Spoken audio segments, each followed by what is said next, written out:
Hey guys, Harv here, and welcome back to the Kerbal space program. This is the series in which we take viewers This is the series in which we go to every planet and back in one mission. It's our newest series, and this is episode 4. After the previous episode, which was quite a lot of testing, I feel it's now time to get off that stage of doing maths and science calculations, and instead let's actually fly some missions. So, what do we have currently in orbit? Only one thing, and that is our... Okay, there's one thing on the pad. Okay. Oh, that was something else. We have our, as of now, named Mark 1, which is our big ship. Let's take a look at this. And it is the ship which hopefully is going to be our persistent vessel for the entire series. This main section, not necessarily payload, but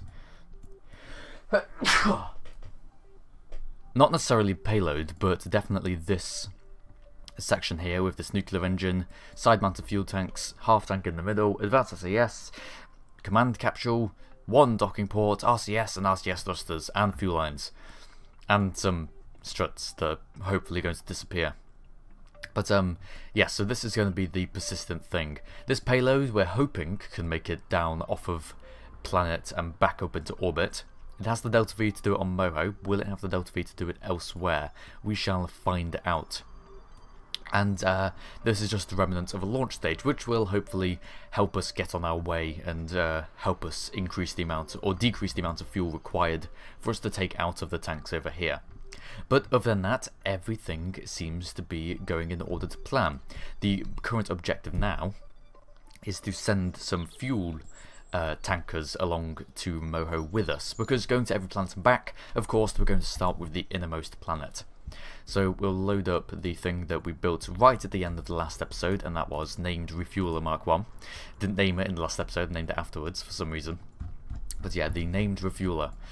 And this has got pretty much everything I think we need. The exact amount of RCS that we've got the capacity to hold, so even if we use all of that in the docking, or... well, we're going to have to use it in docking because this thing can't dock. The only thing that can dock is our pusher plate. And it needs to be able to, because there's only one docking port on that pusher. I called it a pusher plate. That's from the Orion stage, isn't it?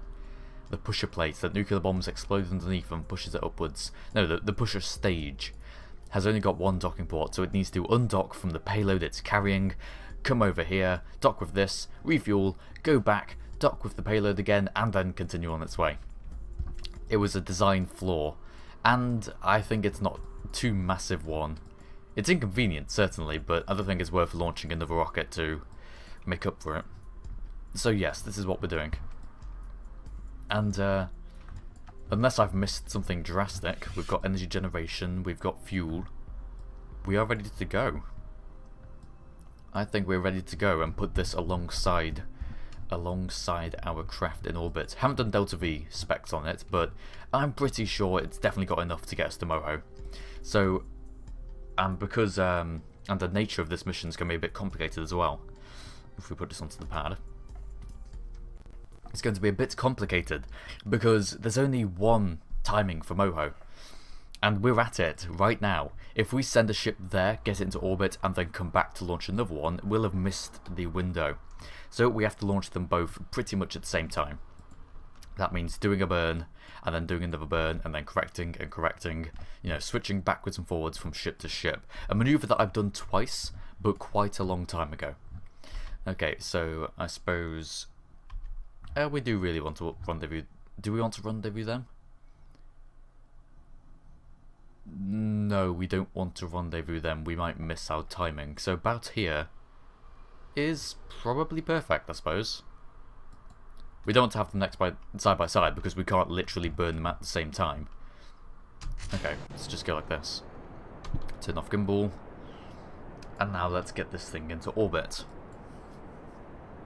Could have walked for daytime, but I mean, with our state as it is in our Moho encounter, Moho is pretty much in the perfect place. I think it's actually only going to get better because the diagram that was provided by ksp.olex.biz, which is technically out of date, but for this it should still work.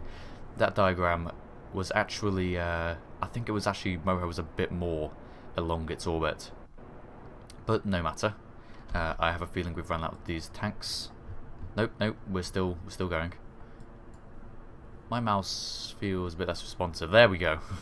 My sensitivity was down low for some reason. Drop those tanks. Oh, I never did put the ant engines on, did I? We were intending to put some very small engines on the base of the first pair of drop tanks in order to tell us. It would give us a gauge here so we could actually visually see rather than right-clicking and watching. We'd be able to tell when it ran out. But oh well, we'll make do with that, just so long as I remain ever vigilant. And this thing's going to get into orbit fairly soon. We'll swap back. There we go. So yes, by the time we get 2 things into orbit, we should be ready just to plot a course for Moho and go with one of them, and then come back immediately and go with the other one before we've actually time warped and sent them there. And now we're going to start our gravity turn. This thing might actually be more heavy than the payload and the actual pusher, because it was going to be roughly the same. Roughly. Actually, it probably would have been more heavy than the previous version of the pusher, but now that we're only using 1/2 tank and, you know, 2 quarter tanks, I suppose, they are that size, 2 quarter tanks, we've only got the equivalent of 1 tank of fuel here. So, hopefully, if we can rely on all of this for use, or hopefully not all of it, if we can use less than all of this in order to get us to where we want to go, then the outside 2 tanks that I deliberately haven't joined up with fuel lines can hopefully serve as what they intended to be, which is the refueling tanks. But we'll see. Of course, we may come into problems because they are on the sides, and there isn't a perfect task to evenly distribute fuel from 2 separate tanks. We may end up with some weight off balance. But then again, this tanker probably isn't going anywhere other than to Moho, and then to remain in orbit around Moho. Well, oh well. This thing's nearly at the correct apparatus. Hard to commentate and talk at the same time. Okay, we'll cut that. And we can actually just continue burning underneath the horizon in order to gain lateral velocity and not gain necessarily too much height. We certainly do have the fuel for in this launch stage, even though I'm pretty sure this is heavier, as I was saying. And then we can detach that pair. Goodbye. And we are still increasing our speed, not increasing our apparatus too much. Gonna try and burn as much as we can at this heading, at this course. See, we're just like pushing ourselves straight back down. Oh, it's broken. Oh dear, it's broken. Okay, emergency. What are we gonna do? Well, this mission's screwed. We're gonna have to fly another one, obviously, because we can't turn off this engine. We're not connected to it. Why did it break? And, oh dear, we're not actually connected to the nuclear engine either. Mass. Part count 12. 1, 2, 3, 4, 5, 6. Or 5, 9, 10, 11, 12. Yeah, we're not connected to the nuclear engine. The actual, I'm surprised. I would have thought the nuclear engine would have broken away from the decoupler. Instead, the nuclear engine broke away from the fuel tank it was attached to. Did we not put any struts between that? I can't believe we didn't. Oh well. Well, this thing will burn itself out, and at this current heading, or at this current orientation, spinning around wildly, it's very unlikely it's actually going to make it into orbit, so we can safely end the flight, vehicle assembly building, and check whether or not I'm incompetent. And I am! The very thing that we had to fix on the previous one, because we actually tested that one, unlike this, was this.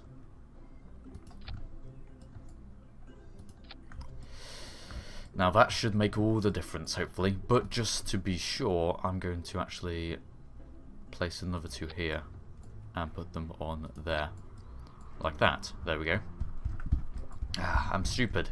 I'm so stupid. Okay, named refueler Mark 1. Save. We're actually going to put... are ant engines the best bet? Where are they? So small I can't see them. Oh, right there. Mass. 0.03. Yeah, that's fine. Not intended to provide thrust, just to act as a working gauge. And there we go. See? See? That works perfectly. And those engines are this pair here that will drop into our main stage. Okay, save, launch, clear launchpad and proceed. I can't see that screwing up our fuel timings, but it might, you never know. Okay, and now we can go straight for our launch again. 10 minutes into the video. Launching in 3, 2, 1, lift off. Why don't we have a gauge? Oh, come on, I thought the whole point was that we get given a gauge. I think it's screwed up our... If this goes off center of mass, then simply adding those engines has changed something. No, it hasn't changed anything. Why? Why haven't we got specs for these engines? That's really interesting. So even though we've added on engine, and for the purposes of the game, this might as well be another mainsail, it actually hasn't given us a gauge on how much fuel there is left in its tank. That's really odd. Huh. We're going to have to do some investigating about that. We will definitely do some investigation after we are finished with the current project, maybe. This current project, by the way, which does seem to be taking up all the videos on the channel now, it's because it's really quick, it's easy to make, and it's got my interest at the moment, which is the main point. Really like doing this kind of big challenge. At first I was dreading it, thinking it would be too boring, but the planning, the preparation, really, really good. Quite enjoying it. But we're getting up to 8,000 meters, 8 kilometers, 8.5, 9 kilometers. We turn over a little, for some reason. The argument is that you turn over a very little amount so that when you drop your tanks they don't land back on the launch pad. I would actually prefer to land them on the launch pad. I mean, they'll be too high for them to actually impact because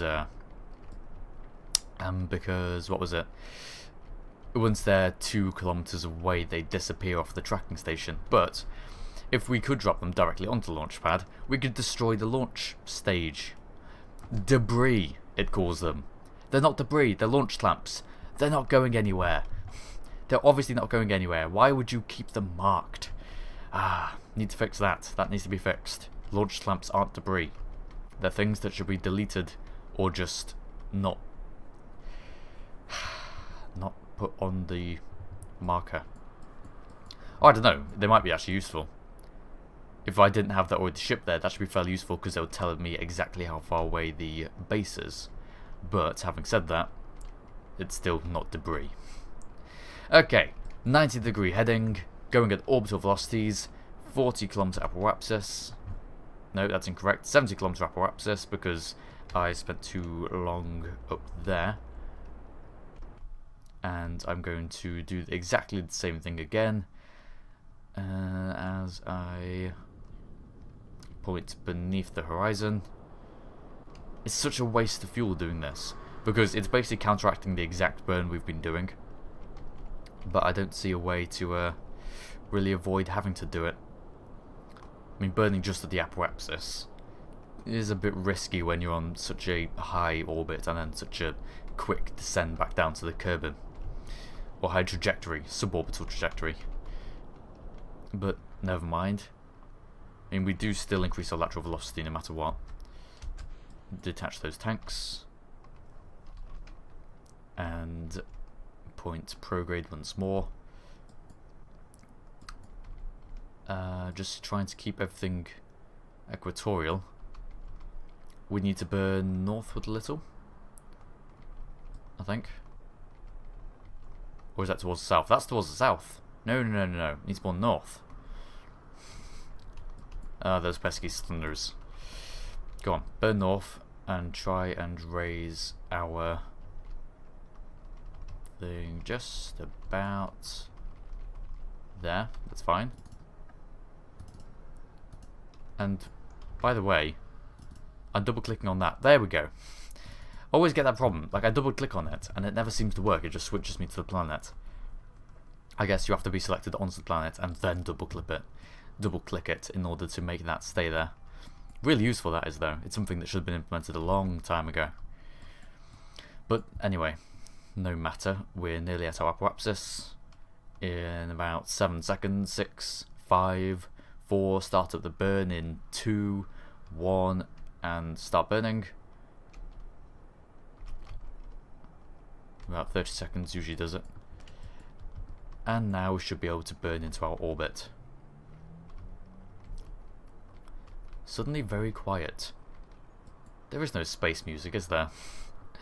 You hear it. Usually, as soon as you're out the atmosphere, you hear space music, but no, not today. And not for quite a few of these videos, I've noticed. Okay, well, we've got 80 kilometers to 74. There's no point increasing it past that. That's fine. So there we go. We have 2 ships in orbit ready to go to Moho. Hopefully I haven't overlooked anything. That's the problem, the nature of recording these videos in advance of upload, is that if I do something wrong, I won't be able to rely on the comments to tell me. But I think we're ready to launch. As of now named, we'll not go first. I'll put this one on the trajectory first and then we'll send as of now named afterwards. So I suppose it's actually going to be on this side, isn't it? Because we're decreasing our velocity relative to the sun to drop our orbit down to Moho. So if we create our maneuver node here, and then we'll look back and see if we can't get a Moho encounter. Thrust prograde, break Kerbin's sphere of influence, come down. Are we going to get a close encounter? We need to set that as a target. There we go. Oh, come on, give me the node. There we go. Are we close? I haven't seen a close encounter node. Oh, there's one there. Did we burn early or late? I think we burned late, didn't we? Yeah, it would have paid to be earlier. Because of course we're not going to drop this entire... We don't need that apoapsis anymore, thanks. We can get rid of them. No, we don't need the apoapsis or the periapsis. Can you please go away? How do I stop you? How do I stop you? Stop it. You're annoying me. Oh, and I've just deleted the node. Okay. Well. Create it more like here. There we go. Let's do the same thing again, but no, it needs to be more like actual like proper like. There we go. Something more similar to that. And once again, burning. Get it apparently around here. Yeah, we definitely should have gone for an earlier encounter. It's a shame that. Oh well. Is it around there? We did see a node the first time we did this, but now it's just there. Okay, well, if we do some inclination changing, time will tell. So if we go to our node down here, see, it does take a lot of delta V. We're already using 2,200 or 2,300 meters per second of delta V for that. Just going to, right, 2,300 Moho D orbit, I suppose, or drop down orbit or something, just Moho 1. There we go. Now, inclination changing is probably going to be the brunt of the delta V work. Oh, excuse me. See, my estimate was 5 kilometers per second, I think, or Scott Manley's or someone's. So now we burn here. Can we get an encounter straight off of this? No, we can get close though. 0.4 difference, 0.3 difference, 0.2 difference, 0.1 difference. There we go. So back to this one. And no, close encounter.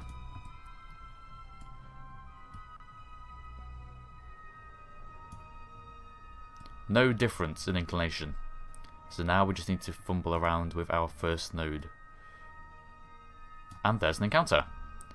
Okay, so this one wants 2,250 meters per second of delta V. This one over here wants... we can't tell without deleting that one, can we? Oh well, we'll see later. I'm guessing it's going to want around the same, if not a tiny bit more. So we're looking at around 5 kilometers a second. And we need to break into orbit. My god, this thing's going to take a lot of delta V. What was that map saying? You know the one we had up that's actually out of date now, it turns out? Well, it said... I'm just going to check it really quickly. The one we had up on the screen last episode. A delta V requirements map. We worked out that it was 3,880 to Moho. Yeah, that's wrong. That's really wrong. In fact, I think my addition might have been wrong.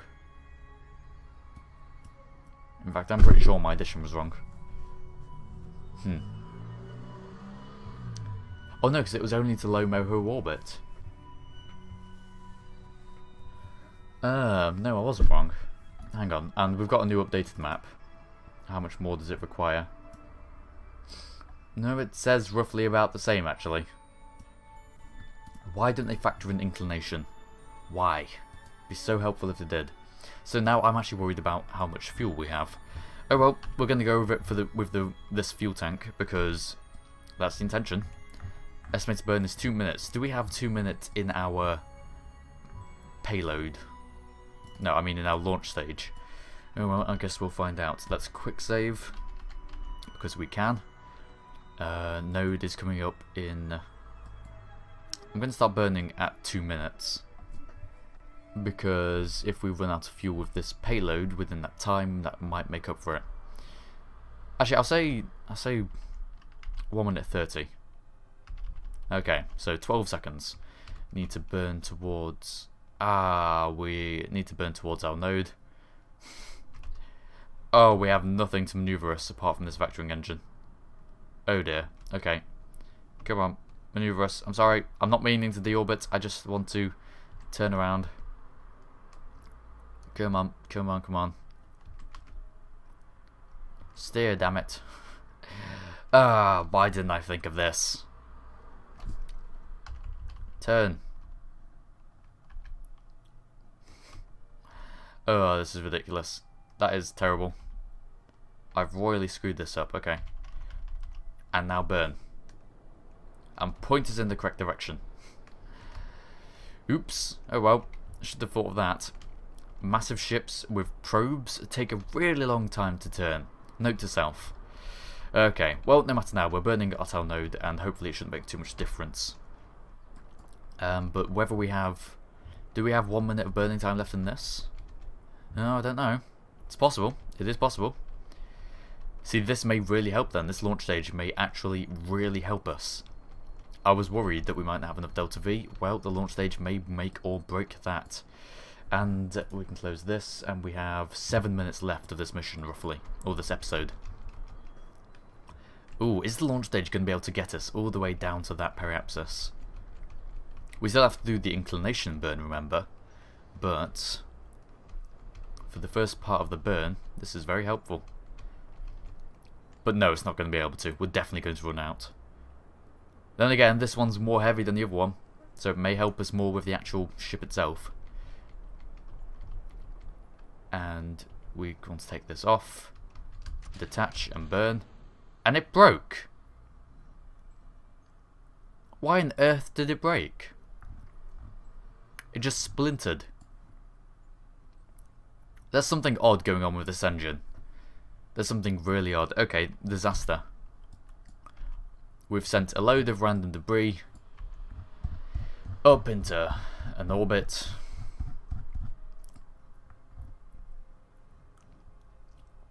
God damn it. And where are they actually going to go? Just gonna randomly sail around. Okay. That is really quite annoying. That's a real shame, actually. Is there a Kerbal encounter? You what? Are they getting a Kerbal encounter? No. No, they're not. But that's not a node we've set up, is it? Okay, that was weird. But, the thing, the nuclear engine. God damn. See, now we have a problem. Houston, we have a really quite large problem. If we delay any longer, the launch window will be too far gone, and it'll take ridiculous amounts of Delta V to actually get to our destination. Or we can go now, potentially save that fuel, but we're still going to have to bring everything back in order to refuel. Or we're just going to have to wait there for a very long time. How long does it take to set up a new intercept?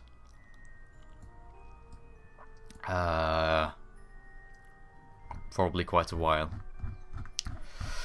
Okay, we've missed this. We've missed this chance. So what we're going to do is basically start the program again. We're not going to redesign everything. Don't worry. But we've missed this Moho encounter. There's no point waiting in orbit for the year it might take. So I'm going to. Is it possible to deorbit this craft? Do we have? We don't have any parachutes. So, in order to get this thing down, or get our crew safely down to the ground, we have to send up a fuel transport ship. And then just deorbit this junk and not save it. Oh, problems. Problems. How far do we want to roleplay? That is the issue here. Because if we want to say, okay, let's go back to the drawing board. No, not to the drawing board. Let's just make things better and let's play like a role play. We would rescue these guys and deorbit the ship. And then we'd add on a docking port onto the side here so that a refueler could actually come and dock with it rather than having to undock from the payload, amongst other improvements. And that would be the sensible option, wouldn't it? Yeah. Okay. Disaster struck in this episode of the Kerbal space program. Goddamn, we're gonna have to come rescue these guys. Now, I think I actually have some rescue ships around. They're not exactly hard to make, it's just anything that can get into orbit, rendezvous, and has crew inside it. Or has space for crew. Well, we don't have anything in here. And I think we're going to wait till next episode to do that. Oh, damn. So, 4th episode, and we still haven't gone to the first planet. How am I expecting to go to every single planet? This is going to be a very long series. Things keep on going wrong. We haven't actually killed anyone yet, so that's good, I suppose. But yes, thank you very much for watching this episode. Please don't lose your patience with me. Things go slowly. It's a rocket science program thing. Thank you very much for watching this episode of the Kerbal Space Program. If you liked it, please do like it in the video below, in the description below, or in the share button below, or whatever. In the next episode, we're going to go up, we're going to save our original 3, bring them down safely, deorbit that ship, make it a bit better, make this a bit better, and then wait for Moho to come back to a better encounter. So we're going to generally improve our chances. That's the plan. As soon as we start, things should get underway fairly quickly. No more of this VAB building nonsense. So, yes, that will be that. Thank you very much for watching, and I shall see you all next time. Hey guys, Harv here with something very different coming at you right now. This is something I've been planning very tentatively for a couple of weeks now, and it's finally getting ever closer. We're 2 weeks away from the start of my Kerbal Polar Expedition, a series of daily live streams in which we're going to be doing about 3 hours or so at a time, live streams where I'm going to drive from the Kerbal Space Center all the way up to the North Pole. It's something that's going to take approximately 20 hours or so, best guess. That's allowing for several failures, level crashes, and something probably completely unexpected. In those different live streams, we're going to be having various guests. I've already got confirmations from Ryan, the Solar Gamer, XX, the Goldfish XX, who has previously done a 24-hour charity live stream. And yes, this one will be a charity live stream as well. We're going to be supporting the charity water, in fact. More people die from drinking dirty water than all forms of violence, and that includes war. It's the statement that's on the very front of the Charity Water website, and it's something that has got quite a bit of attention a while ago, but I haven't noticed anything recently. It's still such a worthy cause, and it's what I've chosen to back in our live stream. We've got a campaign page which can be seen by clicking any of the links either on the screen right now or in the description below. And it's basically just a little summary of what my mission is, my mission statement, to basically just do some good with this massive audience that I've managed to amass. And it's something that's been nagging me for a while, and this is my solution to it. I've got all of you guys watching my videos, and I feel like I'm just sitting here making entertainment, which is fine, but I feel like I've got the potential to really do some good, and hopefully promoting this cause is one way to achieve that. So come on down, the details are all on the screen right now. We're going to be streaming, as I said, daily for 3-hour sessions from midday to 3 PM GMT on the days Monday the 5th of August to Friday the 9th of August.